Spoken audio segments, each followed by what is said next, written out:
Sportclub Cambuur heeft juist een spectaculair dueltje naar ADO Den Haag. Na een 2-1 achterstand woen maar 3-2.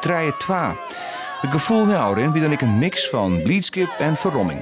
Ik denk als je 1-0 voor staat en dat je dan in zo'n kort tijdsbestek 2 goals tegen krijgt, ja, dan moet je heel opgelucht en heel blij zijn als je er zelf nog 2 weet te maken. Want dit was wel weer een heel raar potje, moet ik eerlijk zeggen. Of in ieder geval een rare tweede helft. Onvaller Erik Bakker wie belangrijk voor Cambuur, maar 2 treffers. Hij prijzigde zijn team voor de veerkracht naar de achterstand in de tweede helft. We zijn toch rustig op zoek gegaan naar de 2-2 eerst. En, gelukkig kregen we een penalty. En dat hij dan op het laatst ook nog de 3-2 valt.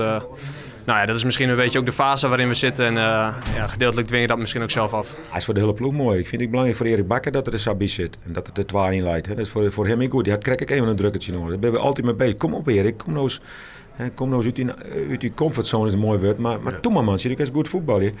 Nou, en dan maak ik de 2 goals. Het shot op aardig, moet ik zeggen. De winnende goal vol in de 80ste minuut en waard Taskren door Michiel Hemmen. Maar het beslissende schot kwam van verdediger Lucas Bijker. Ik weet niet wie hem allemaal aanraakte en dat maakt me eigenlijk niks uit. Kijk, als ik vanavond op teletext kijk en ik zie mijn naam staan, dan ben ik al blij. Nee, maar goed, kijk, dit is mijn eerste goal betaald voetbal. En ja, daar ben je gewoon heel blij mee. En dat het zo'n beslissend is, ja.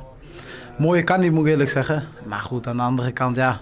Iedereen die hem maakt, die mag blij zijn. Want dit zijn hele belangrijke punten. Een hele goede start nu. Ja, dat had denk ik niemand verwacht. Nu lekker een weekend vrij en dan weer een thuiswedstrijd tegen Groningen. Dus dat kan allemaal kan een hele mooie start. Of, ja, het is natuurlijk al een hele mooie start, maar dat moeten we tegen Groningen weer een vervolg geven.